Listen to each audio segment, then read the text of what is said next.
And ego, I think certainly ego was something that I had to put aside. It was like I'm making a mistake and just, forgetting. It's like, it'll come right, it'll be fine. Just don't touch it, just let it go and know that it wasn't holding me back.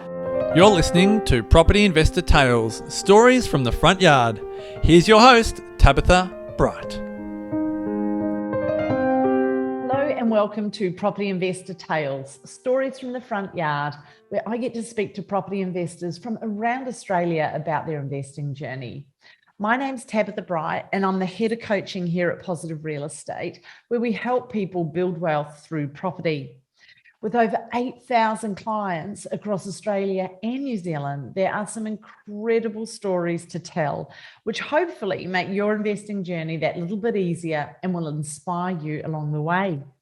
So my guest today is one of our own, one of our coaching team, Louise Carr, and we discuss how she bought 3 properties by the time she was 26 years old, how her security blanket was pulled away when her parents had to declare bankruptcy and they lost the farm, and how that thing changed her goals to create very different options for herself and her wife.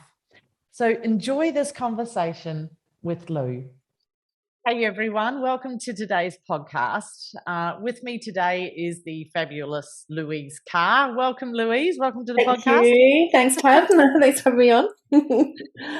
And Lou has been part of our coaching team for over 8.5 years. So very, very experienced. And we were just having a bit of a chinwag before we started recording, and lots of stories.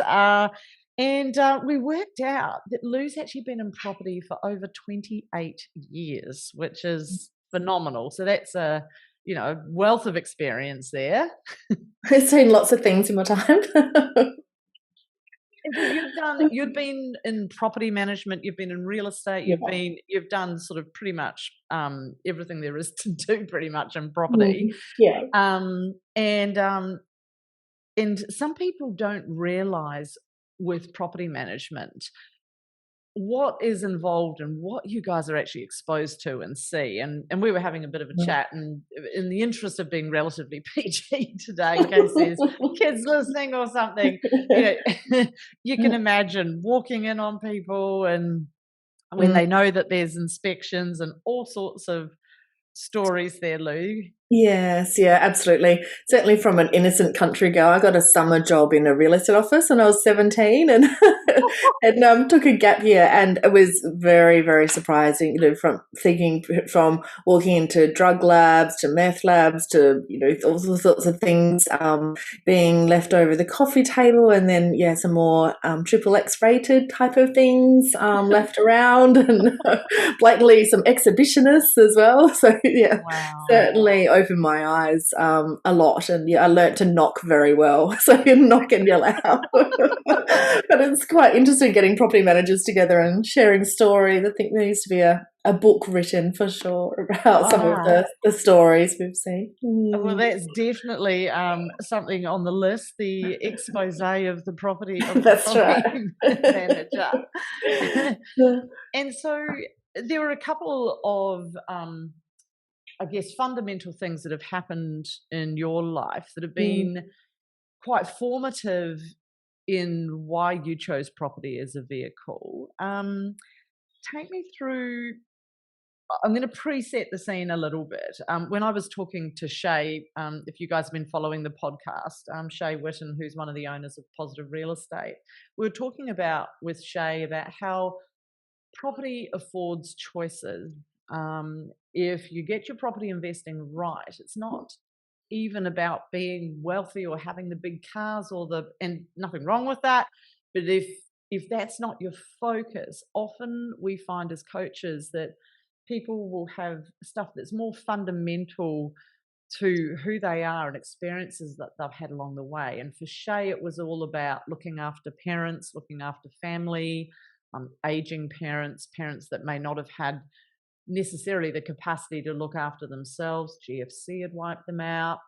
And so tell me a little bit about what's been behind your property journey, Lou, because there's been a couple of things there that were quite important.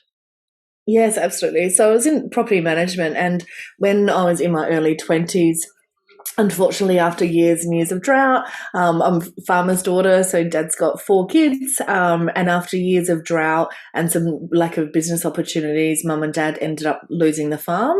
So the bank repossessed everything. So all of the machinery, everything was gone. The only thing, literally the only thing they could keep was personal belongings and their vehicles. So mum and dad, so we're certainly battling that for a very long time. Many years, and so when that was very formative, where they were very proud that they paid off, they didn't owe any money in the community. That was really important to them. It was just the big banks that they just couldn't keep up the repayments. And my parents, they're coming from in the 80s, the high interest rates and things like that was certainly part of it. But I watched my parents work so hard. Anyone that's business owner, self-employed themselves, 7 days a week, Christmas Day, Easter, it doesn't matter. And so this multi-million-dollar farm that we had, and generational, was certainly repossessed. So when my parents were going through that, a lot of my friends were traveling and backpacking over Europe, which was always my plan in my early 20s. I was just saving to get some more money behind me and going to join and go backpacking for at least a few years, hopefully longer. But when that happened to my parents, that shifted my direction completely, and I knew that I had to, because my safety net had been completely pulled aside, but I knew that I had to set forward something for myself moving forward, but also help my parents as well. So I was in real estate at the time, and I spoke to a lot of real estate agents, but I was doing with Toop and Toop Real Estate, which is a fairly prestigious company in South Australia. And unfortunately, there was only one agent that had property investments himself. So I spoke to him and spoke to my landlords and did everything wrong. So saved up. I remember I was only earning 35 grand a year at the time, and I think I saved up $20,000 in 12 months or something like that. So Wow, it was amazing. I know. It was amazing what you could do. Even get the cigarettes at the time, the ciggies. But yeah, lived really frugally. And but then I saved up my deposit and listened to the wrong people. My thing was I bought by Mildura in Victoria. So certainly have good cash flow, looking after itself. And then I'd go meet up with my friends and come back and have lots of equity a couple of years later. Unfortunately, that didn't work. So I knew that beforehand. So before I left, I actually used the rest of my savings and some there, and I ended up saving more deposit. So I ended up buying 2 properties within 12 months. And the second time, I did things a much different way, and ended up making 100 grand equity within 12 months of that property. Actually, about 8 months. So, yeah. What did you do differently? What didn't work about Mildura, and how did you know it wasn't working so quickly? Yeah. And then what changed, and what did you do differently? Yep, perfect. So what I did in Mildura was I listened to Sunrise, so media reports, mainstream media, and they said that there was a best time to buy in markets. All the media reports at the time in the mainstream media was that Mildura was a hotspot. So when I bought that, what I didn't know at the time is, even though I bought regional, I'd also bought right at the peak of the market. So after I bought it and I only paid 180, I was getting 240 a week rent, but unfortunately the value of the property went down over the next 6 months. So I could see that trending down. There was more sales, and that's when I dug deeper a little bit, got advice from the right people, and realised that I wasn't going to get that capital growth in that time. I needed, So then what I did is I bought within a nice suburb called Karalta Park. in South Australia. For those that don't know it, it's near Ashford. It's 4 kilometres from the CBD, and it was an old home. I remember it was so stinky. Like the real estate agent was standing out the front of the property, handing out brochures. He didn't want to go inside. It was really, really run down. So I was which was excellent because I literally offered asking price, so $250. I didn't offer $251 because literally it took everything that I had. I was like, I hope my car doesn't break down. I was like, certainly, took all of that. And then I did renovation. So I added I had lots of tradie friends. So certainly put on barbecues and learnt to, rolled up my sleeves. I did major cosmetic renovations, nothing, no major structural ones. But I built it and closed the carport, did all the, new kitchen and renovating painting and things like that. So and the market was climbing. So it was very soon after it went up in that time. So so renovating in a rising market is always a great strategy. Yes. That's awesome. Often when we see people renovate, I hear your dogs. You can probably hear my lawnmower. Sorry, one guys. of those days, we'll just roll with it. So, if you can hear me, that's all good.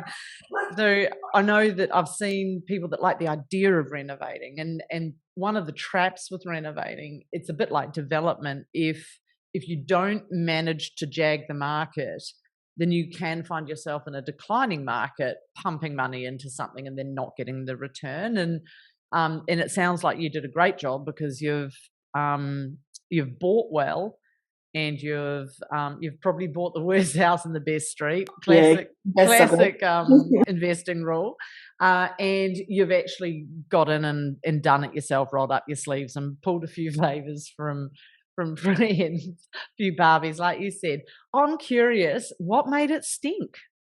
It was a lot of just grime and build up. So it was a lot of oil. There was an old lady that lived there for years and years and years. And I think she went blind that there was just, dirt and grime, and oil. And it was, and the carpets were just disgusting. But what I did know, when I was at the auction, not the auction, at the open, I lifted up a corner of the carpet and I knew that there was beautiful floorboards underneath. So it was good. And being a property manager, I wasn't scared off by something that wasn't styled nicely. I was just like, yes, I can afford to buy this suburb. We did the same with this place here. The little old lady that had it for 40 years. It hadn't been sold. Wow. And she hadn't gone blind, but she was definitely not coping with upkeep. And nothing had been renovated, I reckon, since the 1960s. And the walls were pink and green. It had those plastic concertina doors, those ones that you pull. I remember them, yeah. And we had carpet in the kitchen. So all around the oven where you stood, it was like, like a nightclub from the 80s. You walked in and it was like all the oil would suck at your shoes. First thing we did was rip that up. It was repulsive. Yeah, absolutely. Yeah. I didn't have that. I did rent the property once where it had actually carpet going up the walls in the kitchen at one stage. That was fashion. You wonder, right? That's been probably in now.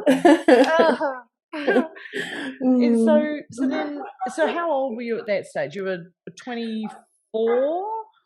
24. I settled the first one just for my 25th birthday. So I took 2 properties at 25. At that stage, I was very keen to just rinse and repeat the renovation strategy. And I was fortunate that I was only paying $40 a week rent. So that's why I managed to save. One of my friends' parents owned the property, so I was living just sharing, renting a room from them in a premium suburb for $40 a week. So, and then my partner moved in. We paid $60 a week together in his I was like, man, I wish I could go back to those days. But that Oh my really, God. really got me, helped me get forward and forward. So had a number of investments before I bought our own home. Yeah, that's Yeah. interesting. And then you had 3 by 26 is what I've got here. Mm-hmm. And so even though Mildura wasn't working for you, you didn't sell it, right? You No. held it. Yeah. Yes, I held it. Yeah, and I've still got it today. The reason I held on to it, was that it has development opportunities. So next door is a group of 3 units, and so I can one day when the numbers work. And going back to numbers, I see so many people renovate and just think they're going to make money, or develop and just think that without doing their due diligence and feasibility. The market in Mildura just hasn't been right in order to do that, but that'll be a side project where I'll put 2 or 3 on there and then subdivide and sell it off. That looks after itself. So apart from pinching myself that I did make the wrong decision, it hasn't held me back. So I've kept that in my portfolio. Yeah, and that's key, right? For a strategy, like whenever we're looking at a client's portfolio, it's one of the first things we'll do is we'll say, right, this is what you've come into the mentoring and coaching program. These are the properties you have. Let's have a look at them. Let's have a look at, are they going to get you to your goals? And are they holding you back? Because generally speaking, it's not the best decision to sell. Because you got all your in-out costs, you don't want to sell for a loss. If the property was holding you back, I'm just going to reiterate this for people that might be new to some of the concepts of investing. So if the property was holding you back because it was negative cash flow, or you couldn't buy another property because you had this loan, then you might consider copping a small loss in order to move forward and replace it with a quality property. But as you said, there was no need to do that because it was cash flow positive, looking after itself. It wasn't stopping you from doing other stuff. So why would you move it? Yeah, exactly right. Yeah. And I know sometimes with regional stuff, it's funny, the properties that you hate the most usually have the best stories. So anyone that knows me is probably sick to death of my Bateman's Bay stories, but I bought 2 townhouses in Bateman's Bay that I hated for years. But much like your Mildura one, they weren't stopping me moving forward. They were cash flow positive. So even though the value went pretty much sideways and down a bit for a big chunk of the time I held them, there was no point in selling them just because I'm bored with them, just because I hate dealing with the annoyance of the tenants from time to time. Didn't warrant selling it and actually realizing a loss. It was better to be bored and annoyed with them and hold them until they did do something. And it took 12, 13 years before they actually did something. But then they did something enough that it warranted turning them over and then putting that money into something that was more blue chip. And so just be really cautious about having these emotional kind of reactions to selling just because you don't like something or it's boring or it's not doing anything right now. Would you agree with that? I totally agree. And ego, I think certainly ego was something that I had to put aside. It was like I'm making a mistake and just, forgetting. It's like, it'll come right, it'll be fine. Just, just don't touch it, just let it go and know that it wasn't holding me back. So it'll be fine. And it's finally done something now, which is great. That was going to be my next question. So you bought it for how much? My dog is going crazy, so it's Luna Gal. Sorry. I bought it for 180 and it's worth over 400 now. So.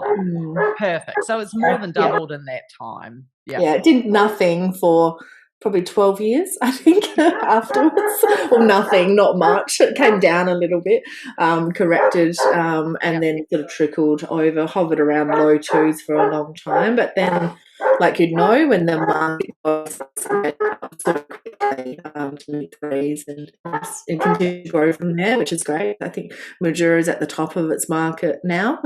So I have sort of looked at it and gone, should we sell? Should we keep? Like, should I go through that next cycle?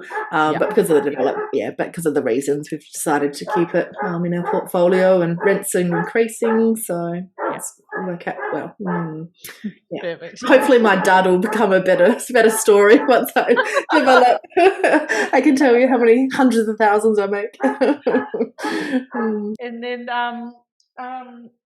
then for property, because obviously there was the whole motivation behind your parents' journey and witnessing and being involved in that, and the uncertainty that I'm sure, like you said, your rug had been ripped out from under you, like your safety net,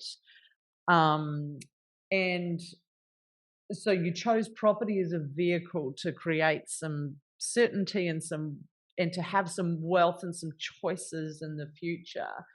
It's also given you the opportunity for some other choices, hasn't it, around family and so forth, that you were happy to share. Yeah, absolutely. I think some certain everyone invests in property for different reasons. For me, it was never about the flash Maserati and the big ticket items, even though I do like nice things. But one Louis Vuitton bag's fine for me. I do like those things, anyone that's met me. But, I don't need 10 Louis Vuitton bags. One's fine, kind of thing. But I do, for me, it's more core, and to have choices as well. So certainly to look after my parents. But then when I met my partner, we certainly had some challenges, and in regards to having children. And so we had to have IVF, and we went through the IVF journey. And even though it was so difficult at the time with my parents, and let alone the pride and everything else that goes along with that, I know that if I didn't have that, so we spent $80,000 on IVF to have our two beautiful children. My daughter was most expensive, so everyone's like, oh, a big girl. But really, like, if I didn't, and I didn't know that we were going to have so many complications, like one does, I just expect it to be fine. And if I didn't have those properties, I actually sold. The only one I've ever sold was sold to pay for IVF and to have that large family, that family home that we could. So yeah, very, very grateful. So for me, it's more about what the property can do, the choices and freedom. My kids are older now, but certainly they know my son is completely obsessed with money and finance. He always, we take them around when we're looking at the properties. They come to us. We go travel every few years and at least visit them Australia-wide, which they get bored about. But they like visiting the locations, but they're like, oh, another house. It's been really good because he's less about flashy cars and motorbikes now, and he knows, buy a house and renting out. So he's got a plan already just at 13, and he's got savings for his deposit for to buy an investment property. So he's very, very clear at what he still wants his parents' help. He's like, I know your parents couldn't help you, mummy, but you'll help me. But he knows all about, a positive cash, all the terminology as well. Yeah. My daughter's not as interested. She's more about unicorns and rainbows still. But, she did tell him to stop wasting his money and spend it on houses instead. So it's sinking in. She's a little bit younger as well. She's younger. Yeah. Yeah, so certainly the lessons that you pass on to your kids is something that I want to, certainly that generational wealth is where Mel and I are really focused on now, setting up for our children as well. Good on you, and it sounds like it's certainly trickled down through the next generation. It's funny, I often get clients say to me as part of their goals that they'd like to buy their kids a house, and I don't know your thoughts on this, but I actually have quite strong thoughts on it. I don't want to polarize anybody out there, and this is purely just my opinion for the record. But I do believe that it's really important for your children to have some skin in the game. And I always said to my daughter, no issue supporting and helping you with uni, with a house, with a car, all of that stuff. But you need to contribute as well. And I always said to Amber, if you save 1,000, I'll match you 1,000. And so we did it that way. In the end, she went and did the car, the travel, uni, and the house without me. She decided she wanted to do it all on her own, which part of me was like the ego thing, Lou. It's like, oh, I want to be able to say, I've done this for you, darling. But she was absolutely bloody minded about it and was like, no, this is what I'm doing. I'm doing it on my own. But I do think it's good, because I think when it's too easily received, I think it's dangerous. People don't value it. I'm not sure where you sit on that. Yeah, I totally agree. And I look, often, unfortunately, I wasn't born with a silver spoon in my mouth, but a lot of my, I've seen my friends that have been, and they are, I've got a very strong work ethic, as you know, Tab, and just work really, really hard, but I also work smart. I try to work smart. And my friends that have been given everything just don't make the same choices. They'll, yeah. So I've really learnt from them. Sorry, hi friends, I love you all, but I don't know who's going to be watching this. Some of them have made very good choices. I'll go on to qualify, but a lot of people that I went to school with, it's certainly not. They're still in this very similar position as what they were. So it's Mel and I speak about this a lot. It's like we want to give our kids the world, but we don't, and show them everything, but we don't want them to be spoiled and ungrateful as well. So it's always finding this balance and as well. And yeah, and I totally agree. My son wants to get into racing motorbikes, so he's been working on Grandpa's orchard and, working very hard work, which he hated, but earning his minimum wage and was over summer and that type of thing. So, I think certainly having that work ethic and skin in the game is really, really important to learn the value of money. And your time. Totally agree. And I said that if he goes to uni, if he's working, he has to pay. If he's going to uni, we'll support him. But they'll, they can live in a house that we have in Adelaide or wherever, and don't have to pay rent as long as he's working and studying for himself. Help him, support him that way. But he can certainly be saving for his deposit already, so that's good. That's awesome. And so actually just including that goes, but you'll teach me, Mum. His main thing is you'll teach me, won't you? You'll be there to help me and show what to do. I'm like, absolutely. It's like he said that last week. It's like, okay, I'm getting through. That's awesome. And so I guess just before we wrap up, is there anything in particular that I've missed that you feel is important to share before I ask you my final question for the podcast? Not really. The main thing I was considering about my main lessons, and certainly lessons you want to pass on to your kids. But you asked me before on who I talk about, like, do I discuss with friends and family? And I don't. My mum, mainly because Mum worries. Like whenever there was interest rate raise, she was like, it's not her genre. She doesn't understand the zone. So I've learnt to be very selective at who I talk to this about.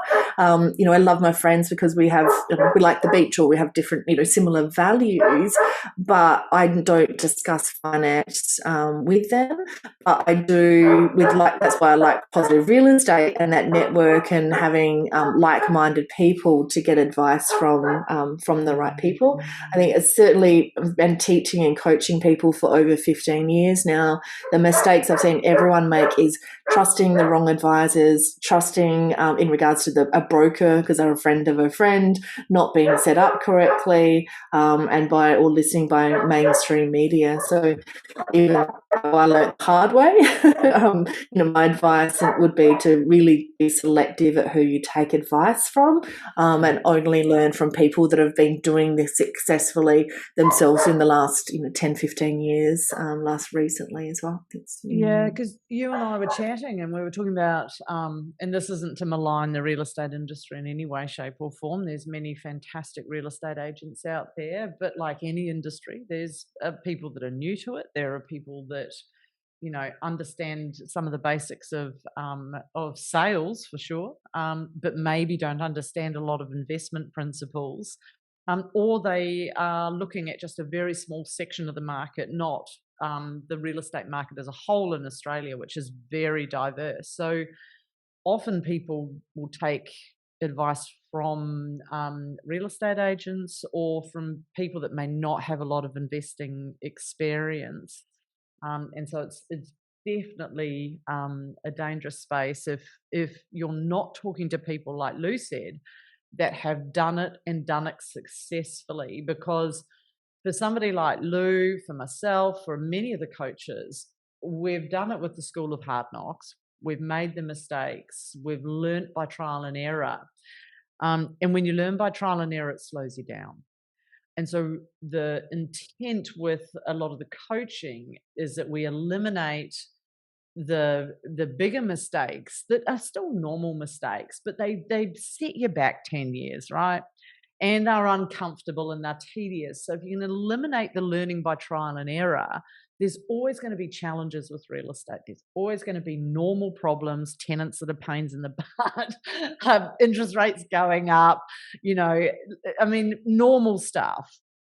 But, and you can't eliminate that. But we can eliminate the bigger mistakes that get in the way of you getting a long-term result. And I think that's what's so important about the coaching. Yeah, absolutely. And so my final question, and so if you could go back in time, classic podcast question, you could go back in time and see young Lou, 17-year-old Lou, 18-year-old Lou, what advice would Lou of today have for young Lou? Professionally or personally? Hit us. Oh, that's a really good question. I at that time at 17, I was free, and I think one thing I was struggling most with, to be honest, was my sexuality and not being and thinking that I wouldn't be able to have children. So that was a really big thing for me. So I, denied that and pushed that down for many years. So I think I'd certainly say, personally, be free to yourself and everything will work out. Because I'm talking from Catholic country family as well, with my dad. But he's been my number one absolute supporter. Which is really sweet. But I'd certainly say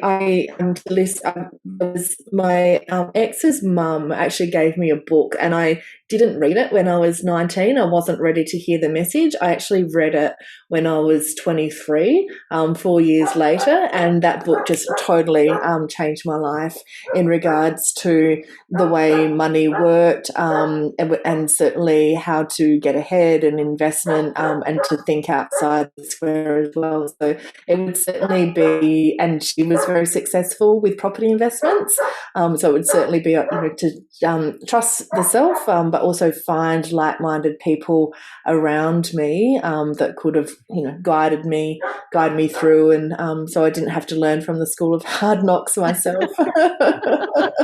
And I remember saying, Mel and I were like, I wish we had to go to the accountant here and a broker here, and it took a lot of time to have my knowledge, and I was in the industry, so to speak. I remember thinking, I wish there was someone, a one-stop shop, someone that was around to do everything. And unfortunately, that's positive real estate. So that's why I joined PRE. I didn't discover PRE for about 5 years after that.